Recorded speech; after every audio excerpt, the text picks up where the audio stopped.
Love is a beautiful emotion that inspires individuals to accomplish great feats, provides renewed energy, and bestows wings. Unrequited love destroys the purpose of existence, and occasionally may even become a motive for wrongdoing. This noise vaguely resembled a firework explosion, but it wasn't one. A gunshot echoed through the gloomy apartment building. Intrigued individuals began peeking their heads out of doorways to see what had occurred and verify they'd indeed heard a shot.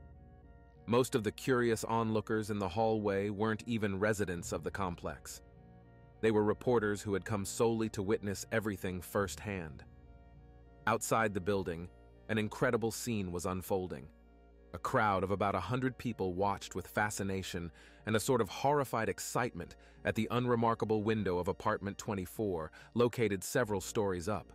This was an unattractive old gray structure with small windows, and behind one of them lurked neither a global celebrity nor a local notable. Nevertheless, some young women edged closer to the wall where this mysterious window was situated, shouting that they loved bad boys.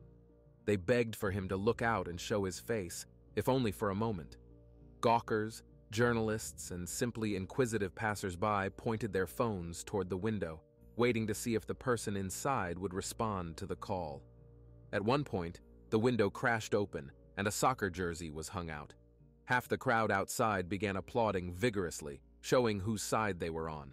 The other half, consisting of reporters, police officers, and medics, just stood watching the jubilant throng. On one hand, they were stunned by the situation. On the other, the reporters were also anticipating something captivating. But ultimately, no one took any specific action. Meanwhile, some movement occurred at the window. Camera lenses instantly focused on the gray rectangle, holding their breath in anticipation of what would happen next. A head poked out. Everyone expected to see a man, but it wasn't him. It was a very young girl. She appeared to be about 15 years old. She gave a thumbs up as if indicating everything was fine, but her contorted, blotchy face told a different story. Judging by her eyes, this girl had been crying a lot in the past few hours. Her entire body was tense to the extreme, as if she were in mortal danger, and the cheerful gesture couldn't hide her true state. If one zoomed in and looked closely, a gun could be seen behind the girl, pointed directly at her back. Then she vanished, and another 15-year-old schoolgirl appeared in the window, simply waving her hands before being pulled back into the room.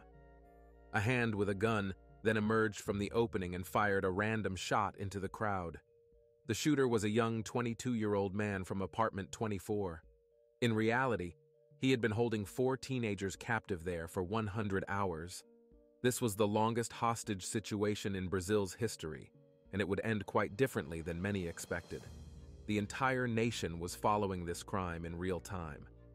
The tragedy received widespread publicity in the media, not only because of the incident itself, but also due to the glaring mistakes made by the São Paulo police.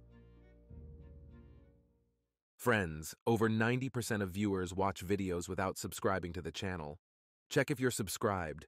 If not, please be so kind as to subscribe to the channel to support me. Eloa, as one of the captive girls was named, had only one chance to save her life. She did everything she could to assist law enforcement. But for some reason, the police didn't take advantage of the opportunity provided. Eloa opened the window again and began lowering an improvised rope made from torn sheets. Its length was just enough for the construction to reach the ground. Pretending to untangle the end, the girl practically lay on the windowsill, giving snipers a chance to make one precise shot.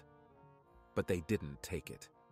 The schoolgirl felt the captor's gun pressing into her back, so she couldn't stall any longer.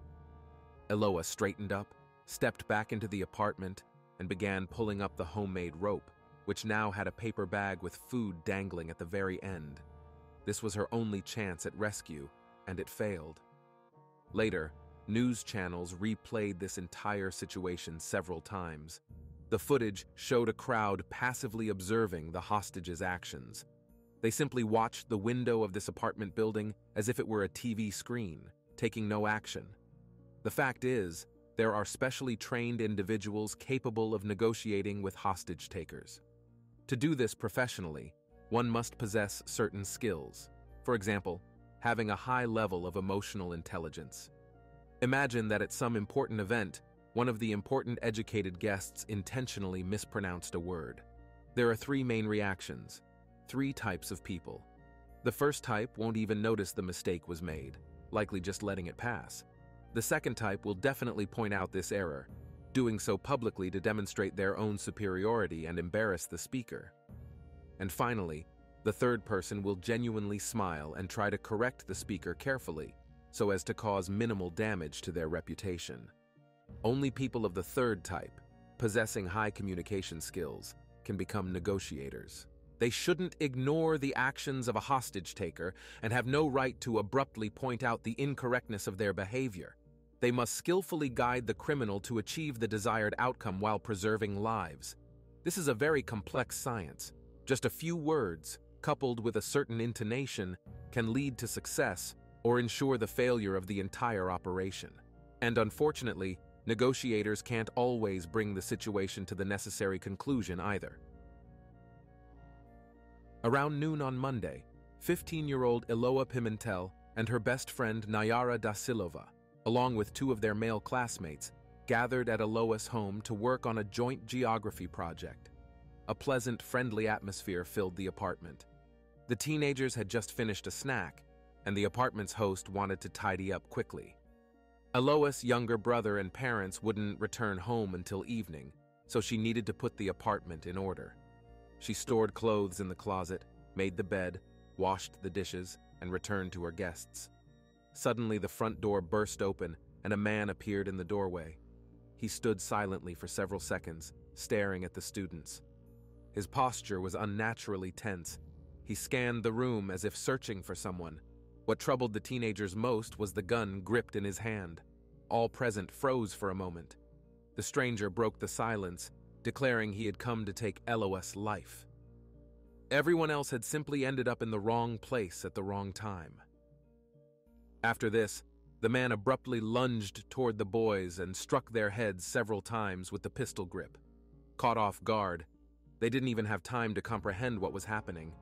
Two teenagers and Nayara sat on the bed, unable to move, as the assailant grabbed Eloa and began coldly beating her. Nayara attempted to call for help, but her weak cry was cut short by a gunshot into the wall, after which she fell silent, realizing this person was clearly not joking. His eyes bulged with anger, and he waved the gun around as if it were a toy. The first hour of a hostage situation is the most critical.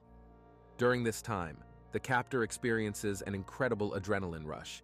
It's almost euphoria, an incredible sense of complete power and control over those present. Normal boundaries of reality blur, fear of death vanishes, and a feeling of absolute happiness envelops the criminal, making them feel like a superhero. Such adrenaline surges most often occur in life-threatening situations. For instance, when you're at the epicenter of an earthquake and a building next to you is collapsing. This state usually occurs in the very first minutes of a capture and can last for an hour. Then the adrenaline level drops sharply, and the brain begins to send an alarm signal to the body. Shortness of breath, slight trembling, and profuse sweating appear. Concentration decreases by approximately 35%. The brain starts calculating all possible scenarios, trying to predict the reactions of hostages, police, or negotiators. At this moment, the captor is most dangerous, as their physical state has rapidly deteriorated. The slightest provocation can lead to irreversible consequences.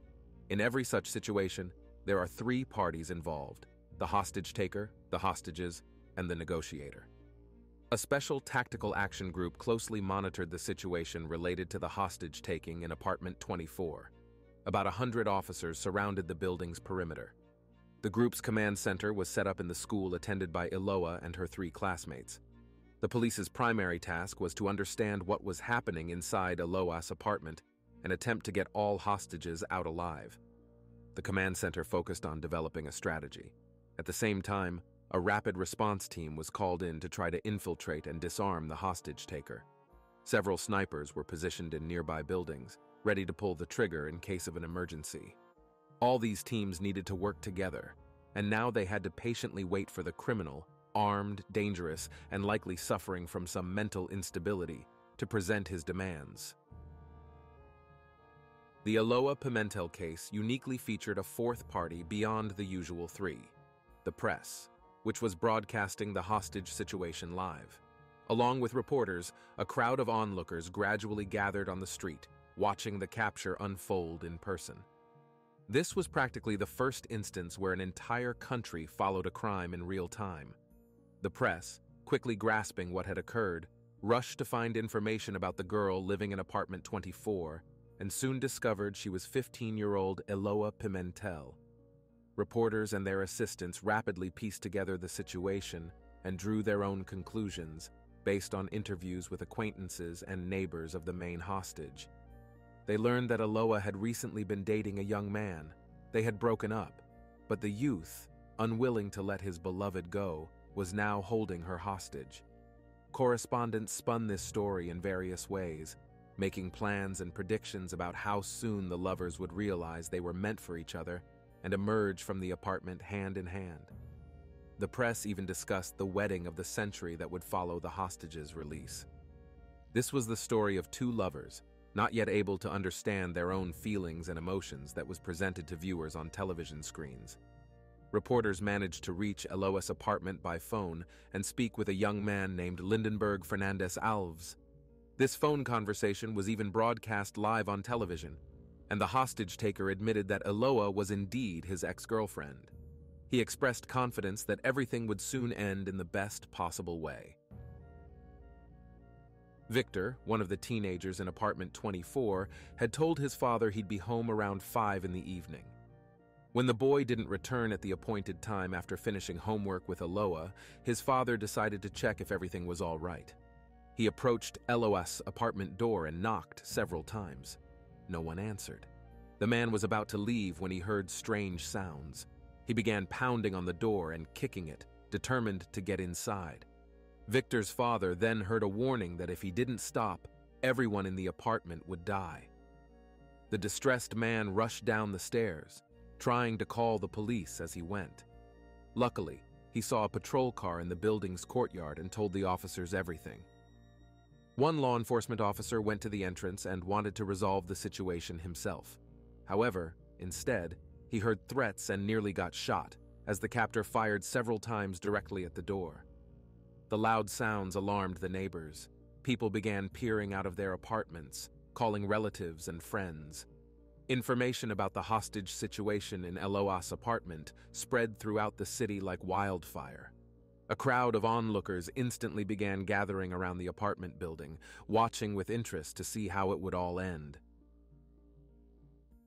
Eloa Pimentel was born on April 5, 1993, in Brazil. She was a modest, sometimes overly shy girl. Her mother was her best friend. Since childhood, Eloa dreamed of becoming a veterinarian, so she studied diligently to enter university after school. The girl's parents and her younger brother Douglas knew the hostage-taker Lindenberg Alves well. It was Douglas who introduced his sister to this man. Lindenberg Fernandez Alves was more than 7 years older than Eloa. When they met, he was 20 and the girl was only 13 years old. The young man was a big football fan, but his games usually ended in fistfights. He met Douglas at the stadium, who then introduced him to his sister. Alves worked 2 jobs, as a courier during the day and a pizza delivery man at night. At first, the young girl liked the attention from an adult guy, but when she got to know him better, her desire to date him immediately disappeared. They were complete opposites: smart, diligent Eloa, and aggressive, impulsive Alves. Nevertheless, their communication continued for about 2.5 years.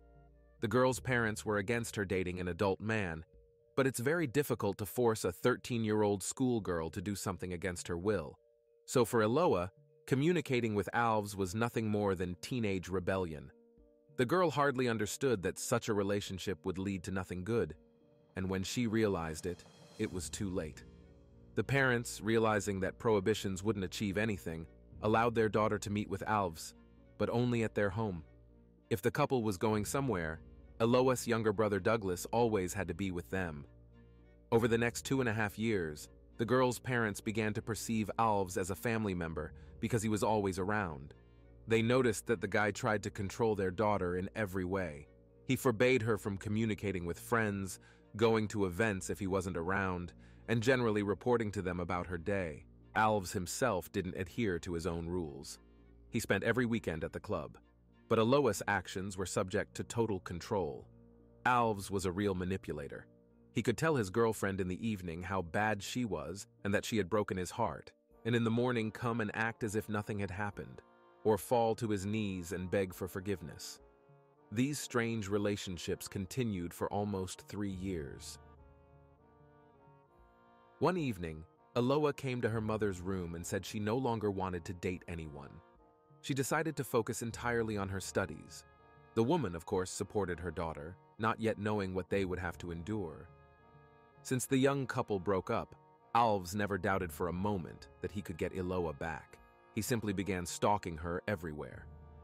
When Eloa walked home from school, the man would slowly ride his motorcycle practically next to her. He didn't try to start a conversation, just silently stayed nearby and kept his eyes on her. Eloa was terrified. She chose new routes to return home, trying to run away from him. She crept through back alleys or crowded places where it was impossible to ride a motorcycle. But wherever she went, she felt Alves was watching her. The man began calling Eloa's home phone. When the girl's mother answered, he warned that he would take desperate measures if Eloa didn't return to him. The woman would hang up, not giving much importance to Alves' words. The young man had always been prone to drama and demanded increased attention to himself. Now it didn't concern them, as the mother thought. Eloa felt like a hostage even before she was actually taken hostage. She was standing at a bus stop, scrolling through something on her phone, when she felt someone watching her. The girl looked around for a motorcycle, didn't notice one, but saw her ex-boyfriend on the opposite side of the street. He stood frowning and kept his eyes on her. Then he darted across traffic and was instantly next to Eloa.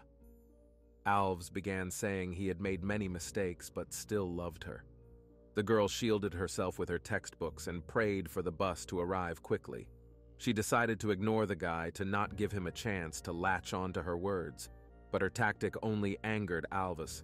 He changed in an instant and began shouting, then slapped Eloa with all his might, causing her textbooks to scatter on the ground. This was the first time Alves had raised a hand to her.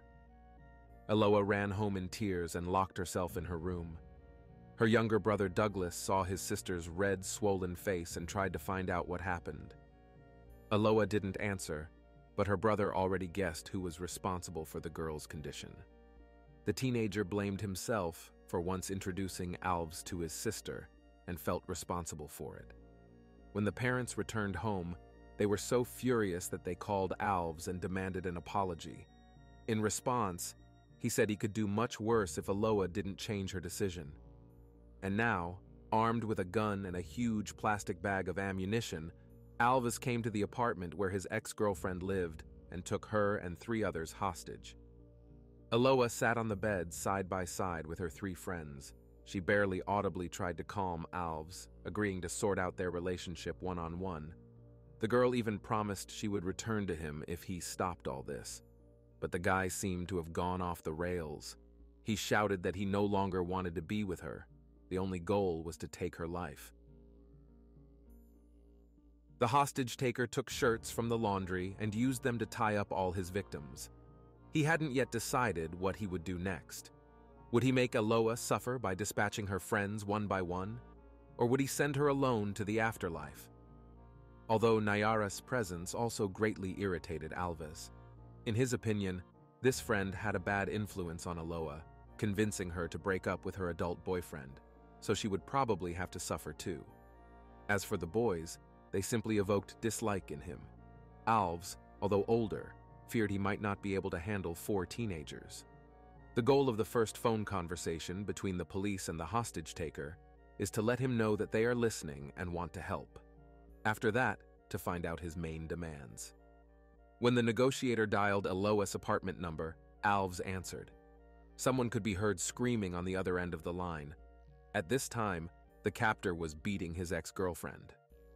When the police inquired about his demands, Alves told the authorities that he wanted to send Eloa to the afterlife and hung up. After a few minutes, the door of apartment 24 opened and 2 people came out. Footsteps on the stairs quickened, and 2 of Eloa's classmates ran out of the building. The agents hadn't even begun negotiating for their release, but they were already out of the danger zone.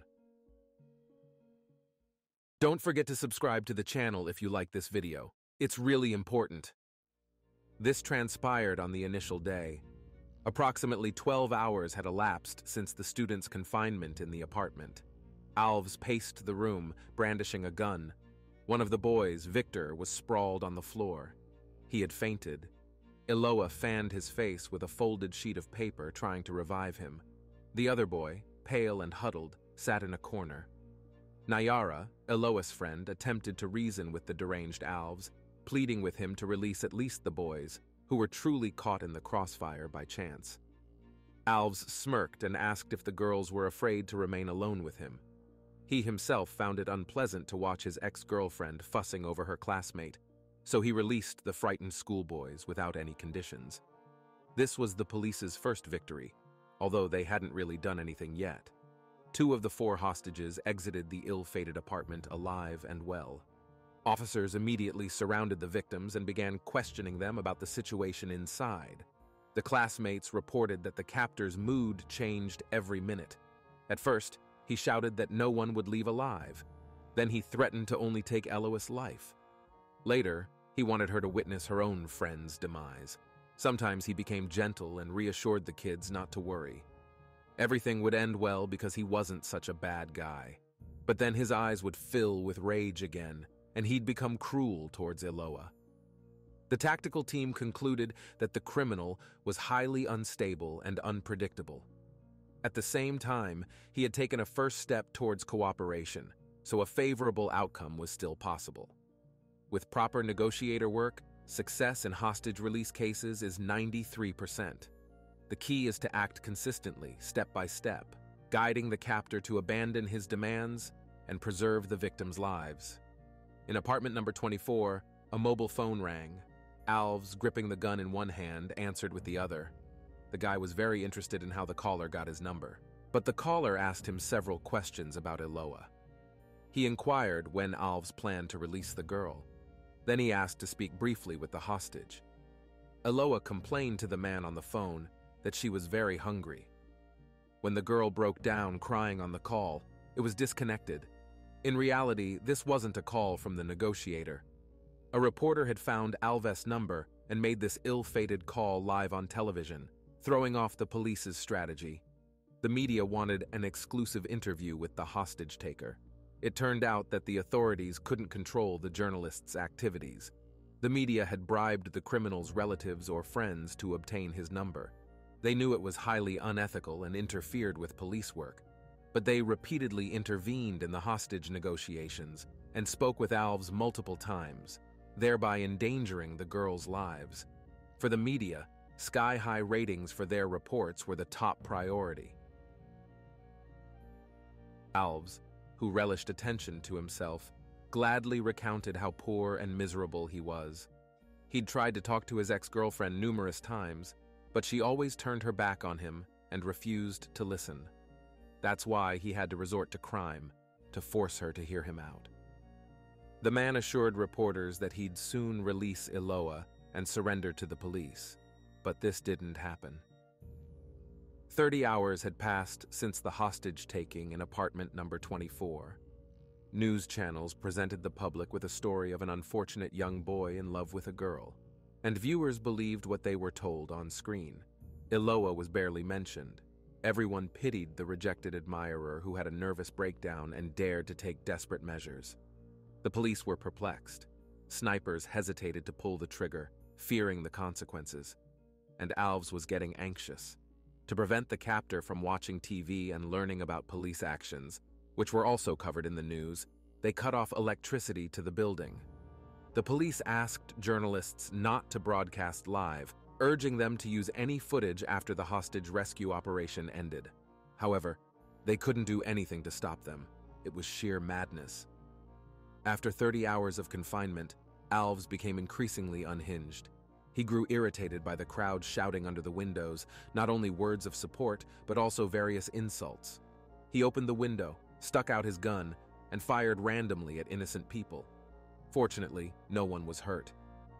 Cutting off electricity in the apartment was part of a tactic often used in hostage situations to inconvenience criminals and force them to negotiate. And it worked. Alves agreed to release another person. Nayara Dosilova's family was waiting for her right at the entrance. The girl was urgently taken to the hospital, although she had no serious injuries. Hostage negotiators talked to her for 6 hours. The schoolgirl told the police that Alves kept her and Eloa in separate rooms. The girl's hands and feet were bound, and their eyes were blindfolded. Throughout the day, she clearly heard Alves beating Eloa. She begged for help, cried, and then everything would stop. And a moment later, the man would start pleading for a kiss, but continued to be rejected. These mood swings happened to Alves due to lack of sleep. He slept in snatches, but every morning was still full of energy. The next day at 8:38 a.m., Nayara's grandmother woke her up, saying the police wanted to talk to her. The schoolgirl didn't understand what else law enforcement wanted from her, as she had told them everything yesterday. The girl and her mother rushed to the command center, located in their school, and heard an unexpected proposal. Nayara's mother's eyes nearly popped out of her head at what the negotiators said. They told her the schoolgirl needed to return to Eloa's apartment. A 15-year-old teenager who had just experienced severe psychological trauma was supposed to voluntarily go back to where she had miraculously escaped just 12 hours ago. But in the police's opinion, this was the only way to save Eloa's life. And the girl agreed. Alves told negotiators he was ready to surrender but feared snipers. He personally requested Nayara and Eloa's younger brother be brought to the door to act as human shields for him. The captor knew the police wouldn't shoot at teenagers. His ex-girlfriend wasn't in a condition to shield anyone, as she needed medical attention. Douglas was to stand at the foot of the stairs, while Nayara approached the front door. The girl climbed the steps while talking on the phone with Eloa and Alves. The man asked her to make sure no police officers were nearby, and Eloa thanked her friend for agreeing to return. When Nayara reached the entrance, the apartment door suddenly swung open, and the schoolgirl saw Eloa's face, covered in purple and blue marks.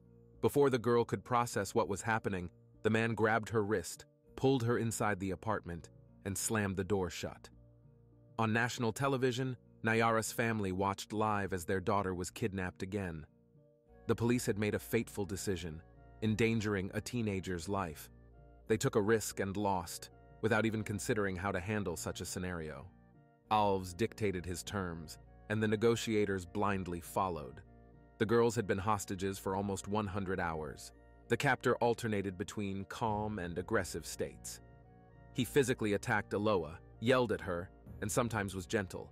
It was 100 hours of constant stress, life on the edge, psychological manipulation, threats, and assaults.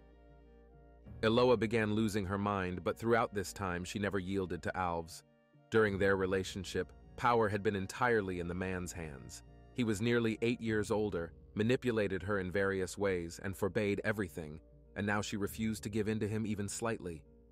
She began smashing plates, throwing whatever she could find, and screaming for Alves to either shoot her or finally set her free. Alves panicked. He realized that if the police heard the girl's screams, the tactical team would simply burst into the apartment and shoot him, assuming he was beating the hostages. Not knowing what to do, the man put a gun to Nayara's head and threatened to shoot Eloa's friend if she didn't calm down. To prove his point, he hit Nayara in the stomach. This was the first time Alves had raised a hand to her. The exhausted Eloa no longer feared her own death. For the last 90 hours, Alves had constantly threatened her with violence, but she didn't want to be the cause of her friend's demise. The girl fell silent and sat on the floor mattress next to Nayara. On October 17, 2008, Eloa's mother called Alves. She begged the man to release her daughter and said she would do anything to help them resume their relationship. But Alves no longer cared. He understood that as soon as this ended, he'd be thrown behind bars. So he frankly admitted to his ex-girlfriend's mother that he no longer needed Eloa. The schoolgirls, who overheard the entire conversation, realized nothing good awaited them. If a person has nothing to lose, they're unlikely to show mercy. They sat embracing each other in front of the TV, waiting for it all to end. The man sat next to them, then at some point raised his gun and fired at the wall adjoining the neighboring apartment. That's where the rapid response team was located. This bullet played a decisive role in the fate of the two schoolgirls. Earlier, Alves had spoken with the negotiator and admitted he had no way out and wouldn't let the girls leave the apartment alive. The angel and demon in his head were still fighting, but unfortunately, the latter was starting to win. After Alves hung up, he dragged a coffee table to the apartment's front door and lay down on the mattress to sleep. The girls sat together on the couch, covered themselves with a blanket, and hopelessly watched the TV screen. Around 6 p.m, the tactical team burst through the apartment door. Authorities insisted they only began the assault because they heard a gunshot. They had to act quickly. Usually, entry into the premises is made from several entry points simultaneously, so the captor doesn't have time to react and take the life of any hostages. This provides much more opportunity to neutralize him. But this time, the police only acted through the front door. They blew up the apartment door to scare and momentarily blind the criminal, but they couldn't subdue Alves in a second due to the coffee table leaning against the door, and these few seconds became crucial. The captor turned to the two girls and opened fire on them. At this time, the rapid response group also fired several rubber bullets at Alves. Their goal was to incapacitate him while preserving his life. However, the criminal was shooting real bullets at the girls. Alves was tackled to the floor and handcuffed. Meanwhile, journalists were telling the public live that the hostage taker had agreed to surrender, and at that moment, an explosion rang out. A couple of minutes later, ambulances were rushing through the streets. It's unknown whether the correspondents sincerely believed in their idea of a happy ending to the love story they had been reporting in their coverage. When two bloodied bodies were carried out to the ambulances and emergency aid, it hardly resembled a happy ending.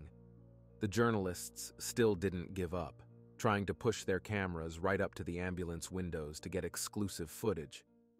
At this time, they seemed more like vultures than people. The two girls were urgently taken to the hospital. Nayara was wounded once in the face with the bullet lodged in her jaw. Eloa took 2 shots. One of the bullets passed through her head, causing extensive neurological damage. Brain death was declared. She was put into an artificial coma, but there was no chance of recovery. On October 18, 2008, at 11:30 p.m., Eloa passed away. The farewell ceremony for Eloa Pimentel was attended by several tens of thousands of people. Her heart, lungs, liver, pancreas, kidneys, and corneas were donated to help others. Her parents decided this is what their daughter would have wanted, to extend someone else's life through her passing. Her friend Nayara da Silva fully recovered after undergoing numerous surgeries. The girl said that even knowing she would become a hostage again, she would have gone there without hesitation to save Eloa. The tragedy was widely discussed due to errors made by the São Paulo police. Brazilian media faced even harsher criticism for hindering negotiators' efforts in pursuit of sensationalism. Many channels were fined by the government for obstructing official police work. Alves' trial took place in February 2012 and lasted 4 days. In court, Alves admitted he simply wanted to spend as much time with Eloa as possible. Their intimacy was limited to a kiss on the cheek, but he was obsessed with this girl and now deeply regretted Eloa's absence. According to the defendant, he shot at the girls out of fear when the front door exploded, but he didn't intend to take anyone's life. Alves was found guilty on 12 counts and sentenced to 98 years and 10 months in prison. However, Brazilian law grants him leniency, allowing him to go on leave and work outside prison several days a week. The Eloa Pimentel case became the longest hostage situation in Brazil broadcast live. Unfortunately, many people made mistakes in this story, and the outcome was tragic for everyone involved. This is the end of the story. Like the video and leave your thoughts in the comments. This was Jeremy. See you soon.